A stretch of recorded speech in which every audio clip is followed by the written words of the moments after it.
Welcome to Mount Pleasant Live on this Thursday, April 27th. My name is Mike Heaton. I'm your host. And with me today in the studio, as always, is Nick Steffen. Welcome, Nick. Good morning. It's good to have you here. Yep, in the same exact shirt. Yeah, you are. Did you do laundry again, I'm assuming? I did. Yeah, nice. You got there before I could say anything. Yeah. That's impressive. You got to beat him to the punch. Is this like your spring shirt? Sort of that teal, Eastery type look? I actually did wear this to Easter because I wanted to make my mom upset for wearing like such a jokey shirt. And then she didn't say anything about it. So Nothing at all? Maybe she'll post on our comment section this morning. Maybe. Because she is our number one fan. So. That is awesome. Well, it is a very Easter-like day today. I'm really excited to get outside. I'm not sure about the wind, but we're almost 70 degrees, partly cloudy, right at 69 there, and it's going to be a good day. If you have a chance to get outside, enjoy some of our wonderful parks here in Henry County, or just go right outside where our studio is on our square. It's a great place to go grab a Subway sandwich or a taco from Trace Tacos Mas or Little Mexico, and just go sit on a bench and enjoy the beautiful day today. Making me hungry. I know, right? Yeah, seriously. Yeah. We have an incredible guest today. It's Bob McConnell. We'll talk a little bit later with him about the symphony and some other cool history that he and his family have here in the region. But before we get there, let's talk local events. We have a lot of stuff going on today. Not today, sorry. A lot of stuff going on this week. We are officially in Food Truck Festival Week, which I've been sort of salivating for the last 3 weeks talking about this. It's on April 29th at 5 p.m. to 9 p.m. It's at Iowa Wesleyan's beautiful historic campus, and it's going to be awesome. There's going to be great food, great desserts. Bring cash because not all food trucks accept cards. But it's going to be a really fun community event to go to. And I'll see you all there. Hopefully all of our listeners will show up, and there'll be 500 to 1,000 people suddenly showing up on Iowa Wesleyan to eat food. And we just drain the trucks out of all their food. It'll be great. It'll be awesome. We also have a couple events going on at Addington Place this week, which is really exciting. They always do such great stuff. Cody just crushes it over there at Addington Place. We have our senior Sip and Paint. Life with Us is a Grand Slam is the name of the event. It's on April 26th at 3 p.m. to 4:15. That was yesterday. Oh my gosh, you're right. It totally was yesterday. I bet it was really fun. It was a great event. We're going to have Cody on eventually and talk about how great that event was. You're right. I totally missed that one. The 27th one already. Forgot to delete it from the paper. Whoops. My bad. So the 27th is that's tonight. Yeah. Tonight. Oh, hey, tonight. They have another event, so we're good. Yeah, we got it. Outdoor movie night. It's the Sandlot they're showing April 27th, 2023, 7 p.m. to 9 p.m. That actually sounds like a lot of fun. Yeah, Are you going tonight? I love the Sandlot. It'd be fun to go to. I might have to take the family out there. It's a good one. Oh, you know what? We got a soccer game at night too, though. Maybe get there afterward. So that is, let's see, it's free admission, complimentary popcorn. Oh, snacks and drinks. I wonder if it's going to be Great River popcorn. That would be sort of epic. Yeah. Please bring your own chair, like a bag chair, something like that. And they will be showing the movie in the parking lot. If you have any questions, you can call them at 319-385-7227. That sounds like a fun event. So, Nick. Yeah, I know it's coming because you mentioned it. I mentioned it earlier. And then we just moved along. I know. I'm a little worried.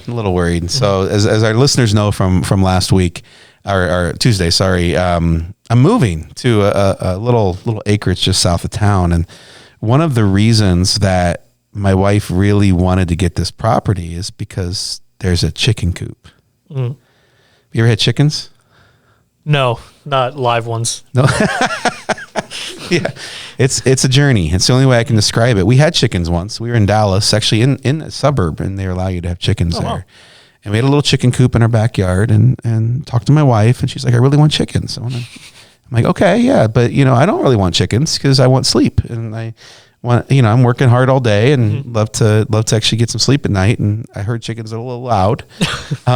You never know. And she's like, no, that's roosters, honey. The chickens aren't as loud. I'm like, okay, so you're going to take care of the chickens, right? It's your deal. And I won't have to worry about it. And I'll mow the lawn. I'll do other things, right? Oh, yeah, this will be great. We get free eggs and it'll be wonderful. And granted, the eggs were incredible. Yeah. Just incredible. Like you just go literally that morning, go grab the eggs and you could throw them on a frying pan almost immediately. But But what I didn't account for, my wife didn't really know about, because the first time we had chickens was So you had the chickens. we had them. Okay. Oh yeah, and we also had possums. Because you know what possums like to eat, Nick? I'm gonna guess chicken eggs. Chicken eggs. They do. And so at 2:00 in the morning, sure enough, I mean, we had a coop. It was sealed. The possums figured it out. And those possums got in there, and 2:00 in the morning, you'd hear this screeching. And I'm the lightest sleeper in the house. And of course, I would hear it. And I'm pretty sure Abigail would hear it too, but totally looked like she was sleeping. So I would be out there in my underwear and like a shovel or something. Because I mean, you can't shoot anything in the suburbs. You know, so there's no pellet gun, no BB gun, and yeah. And so I don't know how many times I was out there at 2:00 in the morning dealing with screeching chickens, neighbors' lights turning on. Did they attack the chickens like the possums? Eventually, yeah. That's what stopped us.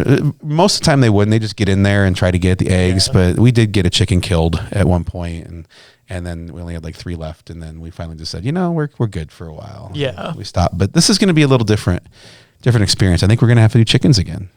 It's a little nicer coop. There's probably gonna be more possums. There's probably going to be a lot more, but yeah, we're not in the suburbs. It's actually out in the country a little bit. Yeah, it's a journey. It's a journey. If you ever want to do chicken, have you ever done any kind of pets or like bees or anything like that? I do want to get into beekeeping, but I grew up in Mount Pleasant in the city limits. Never had anything. However, the table I have is a family. It's a family heirloom, I guess. That my family got as soon as they got off the boat in America. They got this table. That's how long it's been in the family. And the leaves, like put it in to make the table longer. Yep. They have chicken pecks in them. Because my great grandma would put the boards down in the kitchen to like block the chickens from getting out. Oh, the chickens, that's awesome. Peck marks and all on my table. That's awesome. Speaking of family, you mentioned to me after our show on Tuesday that, we talked a little bit about the Iris restaurant, my uncle owned that for 40 years and so on. And you said that is your grandparents that sold your great grandparents sold the Iris restaurant to my uncle and aunt. Yes. Okay, that's epic. I don't know any other details beyond that. I just know that at some point my great grandparents on my dad's side owned it, and then Okay, that's awesome. I love talking history. That's the only details I know. That was a big part of my childhood and in a lot of people's lives growing up. Just with the amount of wedding receptions that were there, morning coffees, date nights. I mean, I think my parents met at the Iris. At the Iris? I think so. I don't know how many people tell me, like when I moved back, oh yeah, I used to know you when I worked at the Iris. We'd see you running around at coffee in the morning. And, we got in trouble running around at coffee in the morning sometimes. It's sort of fun. Yeah. I love history though. I love talking about history, and our guest today, while not quite Pat White in terms of history, definitely has a strong grasp of history, not only in Mount Pleasant, but the region, and especially cultural history, I believe, in terms of the symphony and the importance of music and arts in Southeast Iowa. It's Bob McConnell, and when we come back from the commercial break, we're gonna meet Bob and just learn a little bit about what he's up to and what his vision is for the Southeast Iowa Symphony Orchestra. Is that the full title of it, Bob? Yes. Hey, perfect. We'll be right back after commercial. Bring the kids and share the memories from steam engines, antique cars and trucks, tractors, gas engines, and horses. Maybe your memories are of great food from the North Village to the Log Village, or going to one of the amazing concerts. This is the place where memories are made. Make plans now to enjoy the history of the past at the 2023 Midwest Old Thrashers Reunion, August 31st through September 4th in Mount Pleasant. Visit oldthrashers.com for more details.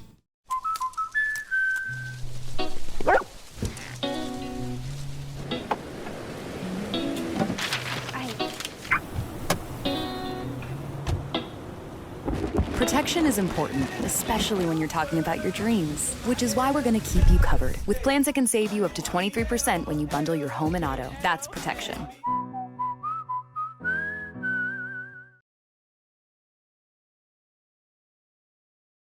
So this past weekend, Mount Pleasant was treated to yet another incredible performance by the Southeast Iowa Symphony Orchestra, led by our very own Bob McConnell.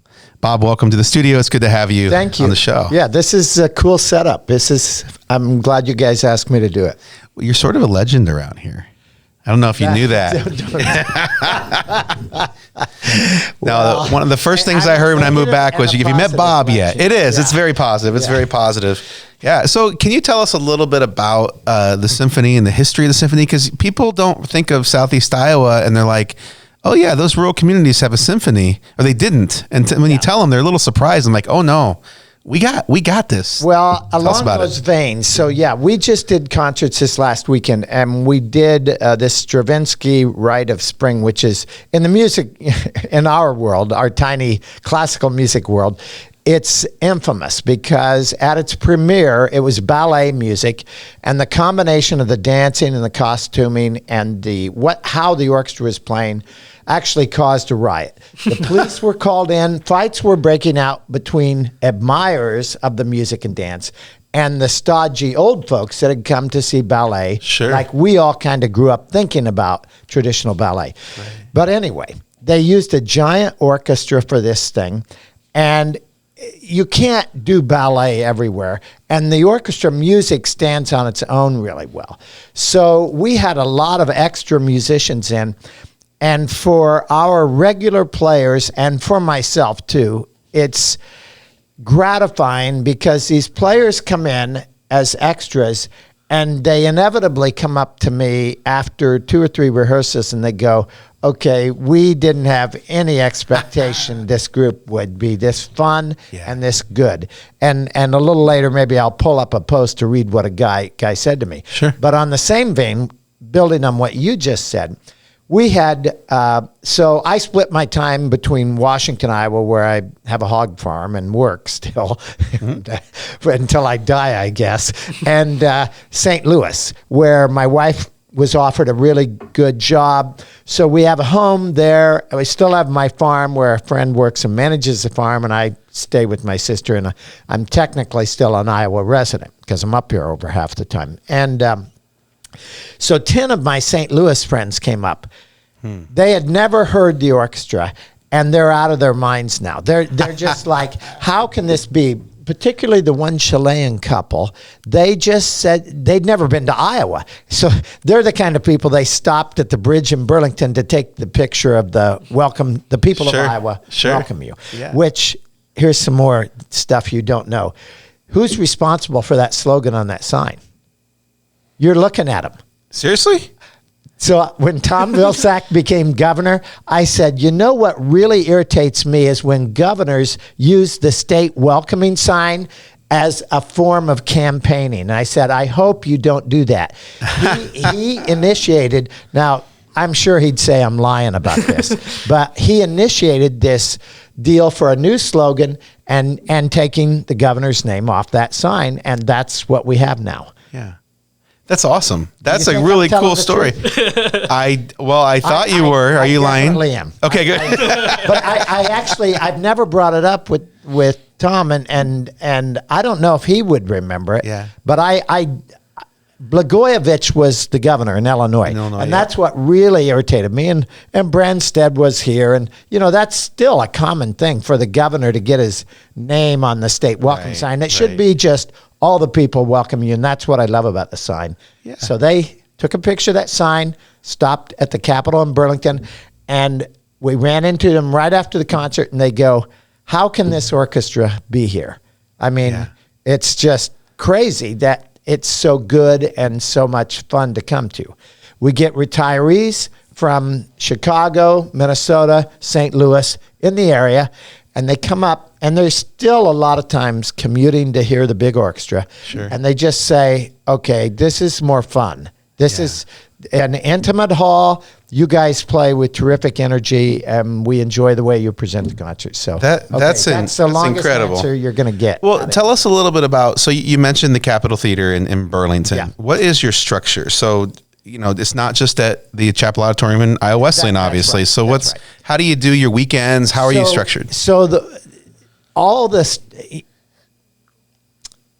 when you had Pat on here from the Historical Society, Pat White, she referred, who's the famous woman that went to Wesleyan? Belle Mansfield. Belle Mansfield. Yep. So we had a really famous woman here at Iowa Wesleyan that was a conductor, which is a very rare thing, Ruth Carouse. Okay. And Ruth Carouse came to Iowa Wesleyan in the early 60s.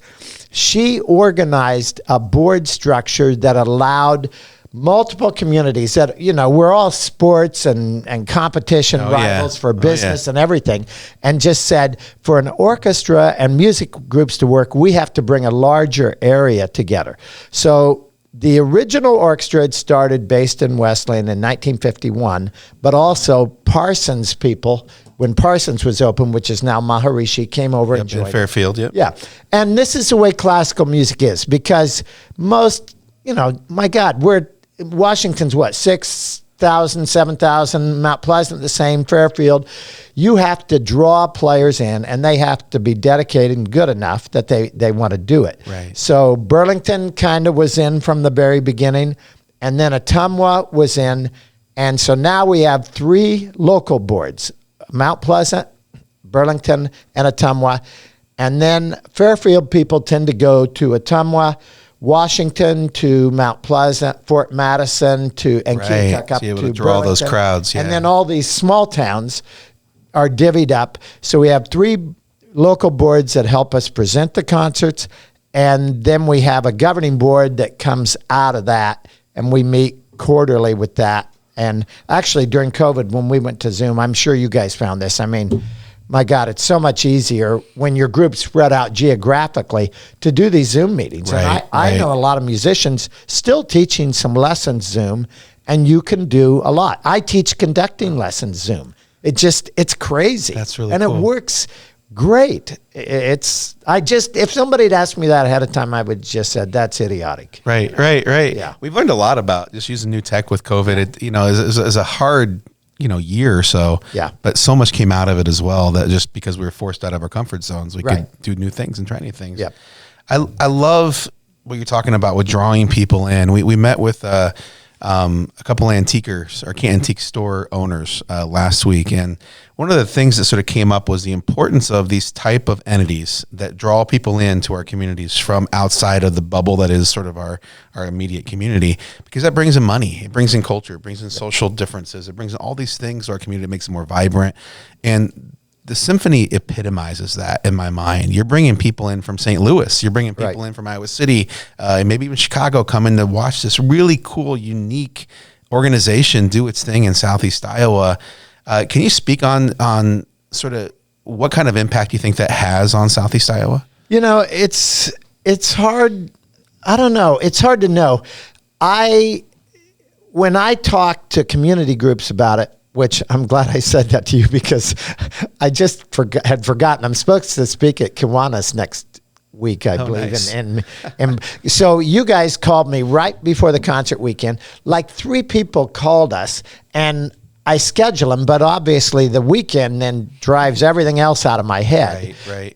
But here's one of the things I say to people.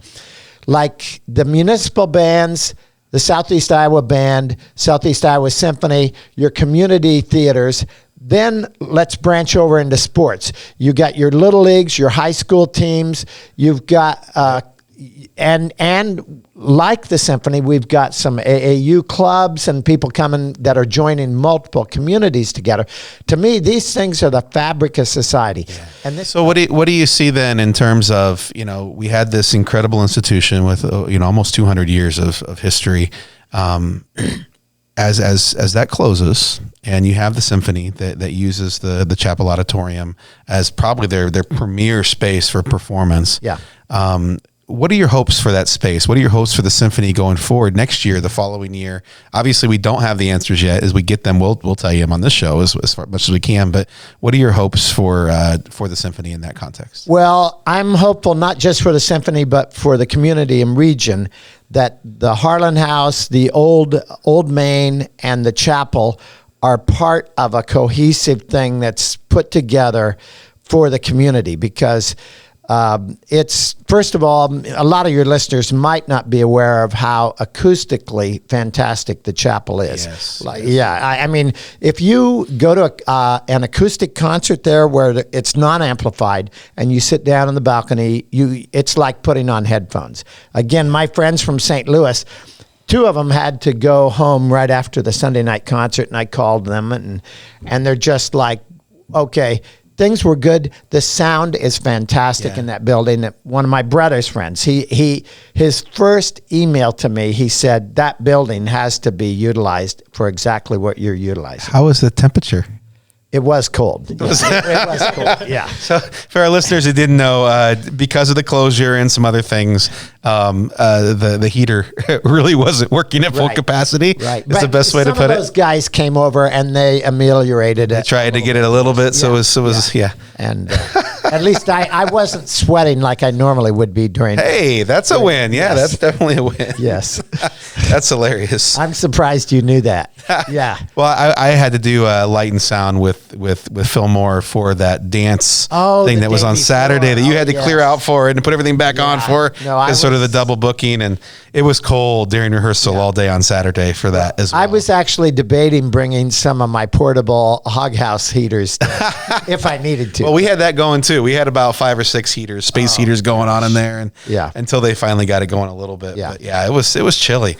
One of the things I'm really excited to talk to you about when we come back from commercial break is your history here in Southeast Iowa. You're not from Mount Pleasant, you're from Washington. And as I know growing up, there's a big rivalry between Mount Pleasant and Washington, but there's also a lot that connect us as well. Yeah. So I want to talk a little bit about that and what that means to you, and then some of your stories I know you shared with us before we started recording on that. So we'll head on to commercial break.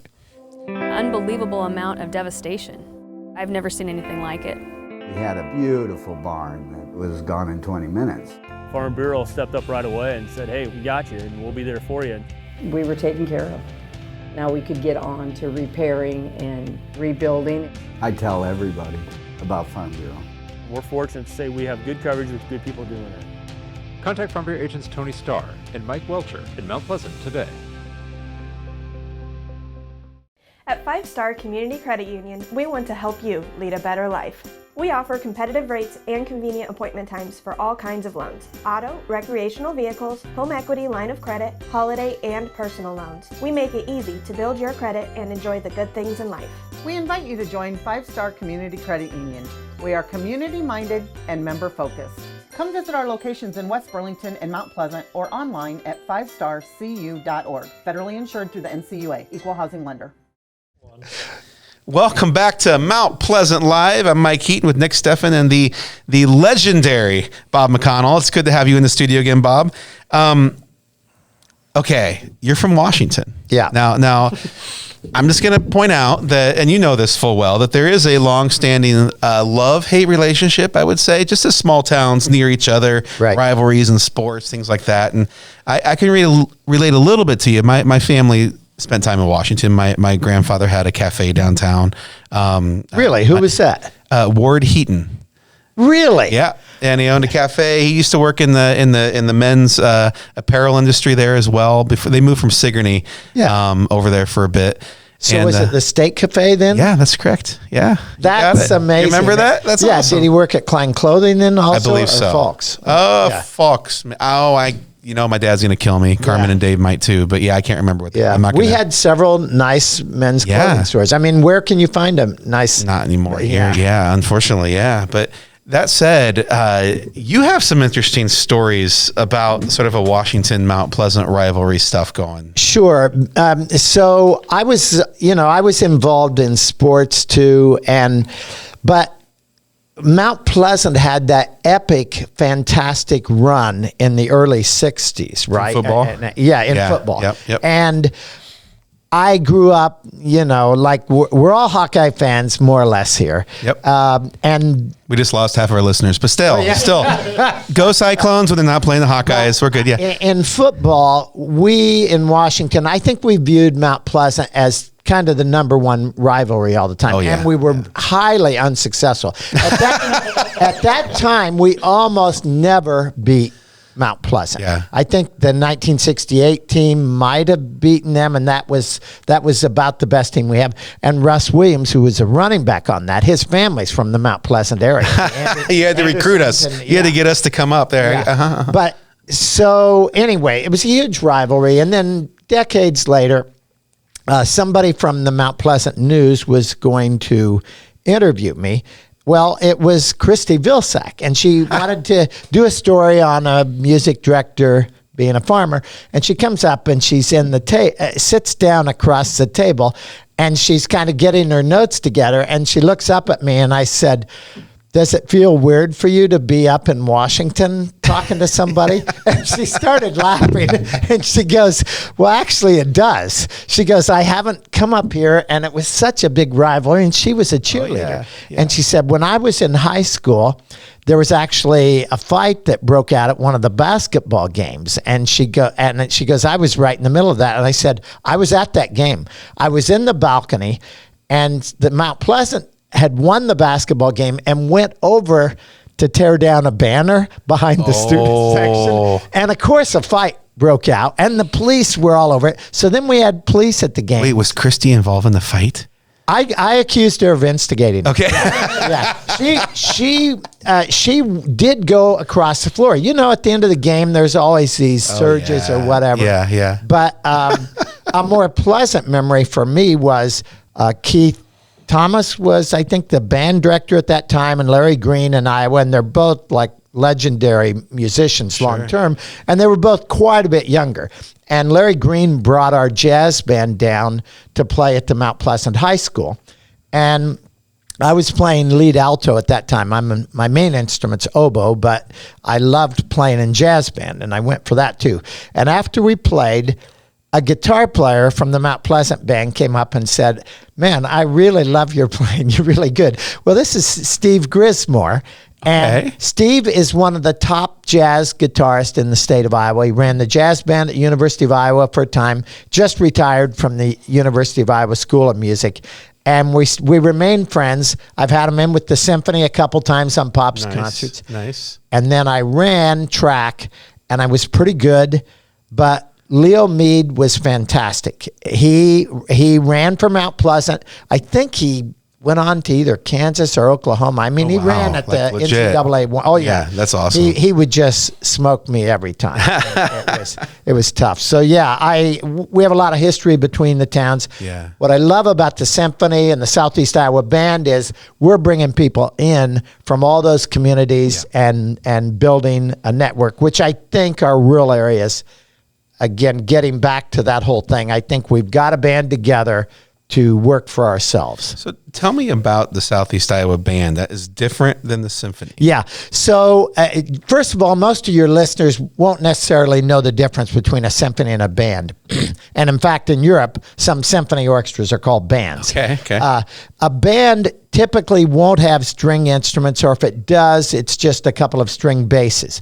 It's built around clarinets, trumpets, saxes, percussion section, trombones, tubas, basses, euphoniums, and a sax section, bassoons, oboes, flutes. So that's it. The orchestra has the violins, violas, cellos, and basses, and the rest of the winds come into that, but they're typically just 1-2 apart, whereas a band will have multiple players. So we draw the band from about the same radius as the symphony, about a 70, 80-mile radius. And again, this is one of the really important things about Iowa Wesleyan, is it was a cultural center for people in vocal and instrumental music. And it doesn't exist anyplace else. So part of our goal now as we go forward is to keep those groups going. I've told both of them I plan on keeping them going. Wesleyan, they really, for me, it was a godsend because I was able to develop as a conductor. You can't learn to conduct and just come in and be a conductor. Right. I could learn to play oboe or trumpet or trombone and then come in and play. But you can't with conducting because it involves so heavily physical motions and mentally dealing with 60 people, reading people, the psychology of how you run rehearsals and get up to performance speed, and then how do you present concerts. I mean, it's a crazy thing. That is, so, the beauty of the positive of the future is that the building's still there. Yeah. And it is a performing arts center. And that's going to be a lot of money to try to change. So the hope is, I'm assuming that regardless of what happens with the campus, what happens with the university, that you'll still be able to do those concerts there, to do rehearsals there in some capacity. And as people talk and have those discussions, that would definitely be, I think, in everybody's best interest in our community. Absolutely. And for us, what we would prefer, if we can get it worked out, is to make our offices in the basement of that chapel rather than over in Old Main, and make that a center. We have faculty losing their jobs here. So here's one of the quick plugs I want to put in. Is Sure. We want to, that should be a revenue producing building, or at least maintaining your maintenance of the building facility. Right. One of our season ticket holders for the Southeast Iowa Symphony, he writes plans for facilities to do that kind of thing. He actually was the renovation consultant. The stage extension that we built for this concert, he designed that. Yeah. And so we're going to work with him on what's an operating plan for the chapel that the community can use, the orchestra, the band, other groups. Sure. The historian at the Harlan House is actually a member of our viola section. We hope to keep him in the area. We hope to keep Dr. Edwards in the area. He's a little too young to retire, but we have qualified musicians that could do the scheduling for that facilities, weddings, funerals, marriages, whatever. Sure. But I also want to talk to businesses in the region to say, if you need a certain employee, just like me, I raise hogs. I'm a very good musician. We'd like to partner with some of these businesses to say, please let us advertise your position connected with musical performance. Now, this will never have entered their minds, right. Because we all run our businesses, and I'm not looking for a trombone player to help me sort pigs. But in another business, like, for instance, Premier in Washington. What is, I can't remember the name. It's mainly sheep and livestock supplies. They're huge supporters of the symphony. As Stan and Jean Potratz, and their friends. Yeah. I'm going to talk to them about this idea and how can we pitch this to other businesses. Is okay, we're not going to have the college, but we want to continue to improve our ensembles. People need musicians here for weddings, for churches, organists, this. How can we combine our need for smart people working in our business, dedicated people, because most musicians tend to be pretty dedicated people, or they wouldn't maintain their skills. So anyway. So I think you hit a really cool idea.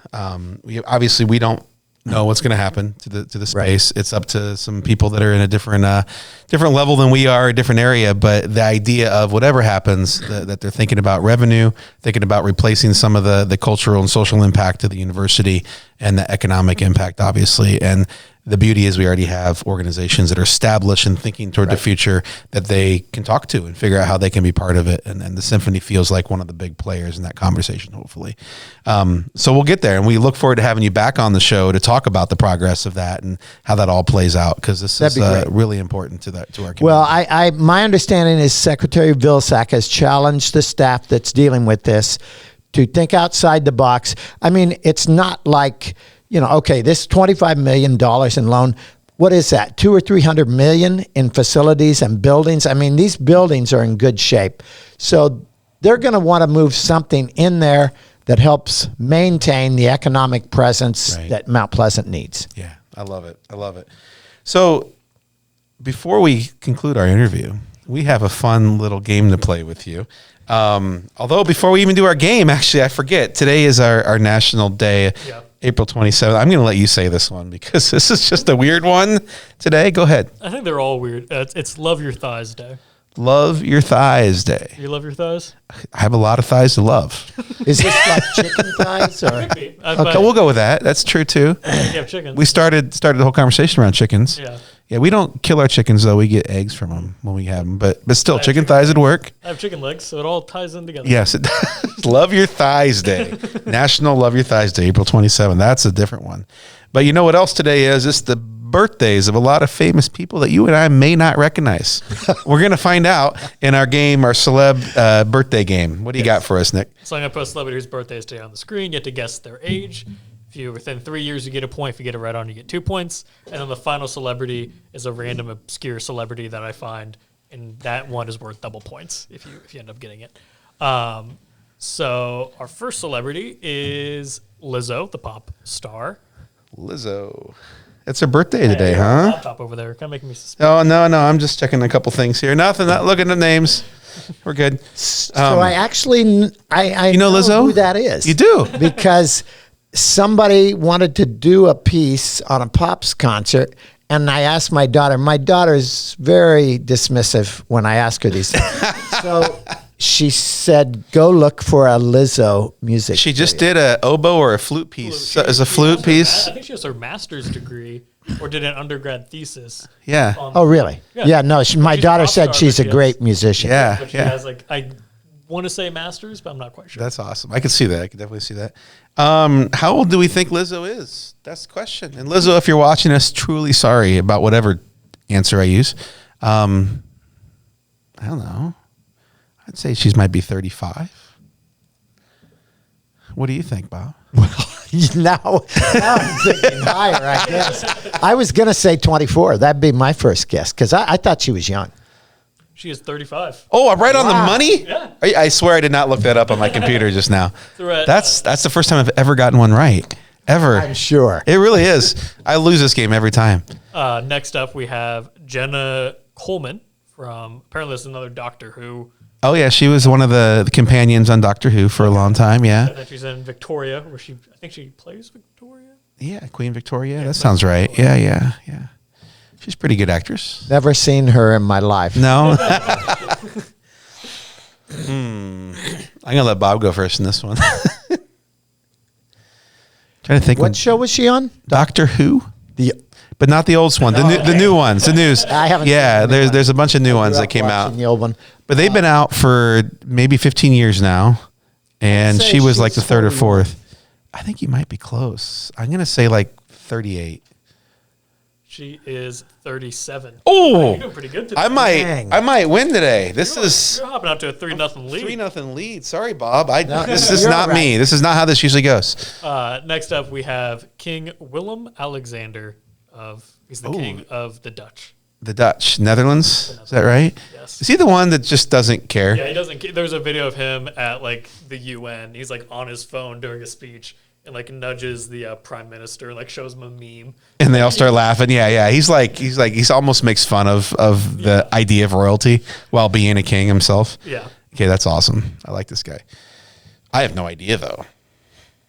I mean, he looks a little bit on the younger side for a king compared to like what I'm used the to. other royals. Yeah. I'm going to say like 47. That seems a little low, but You're giving me a gift, aren't you? I don't know. Maybe. I don't know. Say 58. Oh, you're going high too. 56. So we got a. Oh, you got a point, Bob. Good job. I really wasn't giving you a gift. Didn't but get Skunk River. he did not get Skunk River. I like that. That's good. Next one, since this is double points, you could still win if you get it. Wait, it's a double pointer. It's a double point because it's the obscure celebrity of the day. Obscure celebrity. Is Seppo Ratti, who is Seppo Ratti? a Finnish javelin thrower who won bronze in like the 1986. That's not him, is it? That's him. It is. It is. What year did he win it? Like the 80s. 1980s. He's a bronze medalist in the 1980s javelin throw. From Finland. Seppo Ratti. Heir of some random name. It's a Finnish city I cannot pronounce. Okay. His nickname's the Bear. The Bear. Yeah. Okay. Oh, wow. 1980s. You're going to be at your peak physical performance at what, 25? Did you say what year he won it or just 1980s? Mid-80s? So I don't know when there was an Olympic. Like 86 was there an Olympic? Yeah, so maybe he's at the peak physical performance at 28 years old, 25 years old. Javelin, probably 25. I don't know, 1980s. And then what has it been? It's been 43 years since then, plus 25. So you're talking 68, maybe 72-ish. I'm going to go with 70. You were taking my numbers from I? me. You can go that too. was arranged looking at him. I'd say 68 to 72. But I don't know. He needs to eat better. He needs more meat. Yeah. I'm here to push meat, but What's your shirt say, Bob? it says yes to meat. Yeah. Yes. I'd say 71 then. Okay. He's actually 61. He's kind of Wow. He was a young gun when he was throwing then. 18, 19-year-old. That's incredible. Okay, so neither one of us got any points. Does that mean I win? You got a point, didn't you? Yeah. No, I wasn't even close. It's not who's closest. You have to be within 3 to get a point. So you won. I actually won. 3-1. Is this your first win? First or second, but we've had like 10 at this point. Yeah, I have. Yeah, that's new for me. Sorry, Bob. I'm used to losing. It's a big deal. Don't worry. You win in life, but losing competitions, is that what's going on? After that many years of playing for Washington, we never got to. It happens. Oh well, let's talk about it real quick because you mentioned right at the beginning that your ancestor of some kind founded Coppic, Iowa. Well, yeah, when he was talking about buying the iris, right, from or selling the iris to your aunt and uncle, aunt and uncle, yeah. I mentioned, well, my great-great-grandfather founded Coppic, Iowa, and my mother was a Coppic. So, and we started running over family names like yours, Nick, with the Messers and right. And we have Messers and Eicher, was it, or Leiden. We have them in Washington too. Coppic is not as common name anymore. My mom grew up a Coppic, and in fact, my grandfather was one of the first classes to matriculate at Iowa Wesleyan on the same stage where I conducted Sunday night. Oh, nice. Yeah. Nice. And he was a Coppic. He was a Coppic, yeah. Nice. And so in the Ainsworth area, we had the Rowans, we have Megelsons that still are up there. A lot of them have worked at the Four Corners Dairy Mart. Yeah. Got to get some ice cream. And we have a 3-year reunion every year of the Coppic side of the clan. Nice. And Nick asked me how many people typically come. It's about 125 every 3 years. We do all our own food, but we figured at one point out of that branch of the family, we have over 40 music degrees. Oh, that's awesome. It's very weird. That's awesome. Like we can, if we have the right group of people there, we can have a small orchestra and a choir and the whole thing. So what I love about Coppic, Iowa is it's one of the most beautiful valleys as you go down. It's the Skunk River they cross right there, isn't there? Yep. I just never know what county I'm in at that point because it's right there at the corner. Close, yeah. Yeah, between like Washington and Henry and even Jefferson. Yep. It's all right in there. But if you ever get a chance just to go for a fun scenic drive, taking that drive down through Coppic it's one of the more beautiful valleys depending on the time of the year. There used to be an amusement park there, I guess, in the late 1800s. A train would bring passengers up from the Burlington area. They'd let out there. But as people know from the area, it habitually floods, and that's why the mill eventually closed. So, but my great-great-grandfather was the first one there. They built the mill. And they're buried up on the in the cemetery about a half mile up the road there. I just love the history. Almost every single one of our guests has some connection to the region, and it's just it really adds a sense of place to see all the connections, not only from Coppic to those musical families to suddenly the symphony orchestra and all these different pieces. So, Bob, thank you for helping expand that great cultural and social connections with Mount Pleasant and with Henry County, and I hope to God that it continues forward in whatever capacity, because what you do and what the symphony does, and it's just so important to who we are and our identity. So thank you for being with us today. We appreciate having you. Yeah. Right. And thank you. This has been Thursday episode of Mount Pleasant Live, and we'll see you next Tuesday.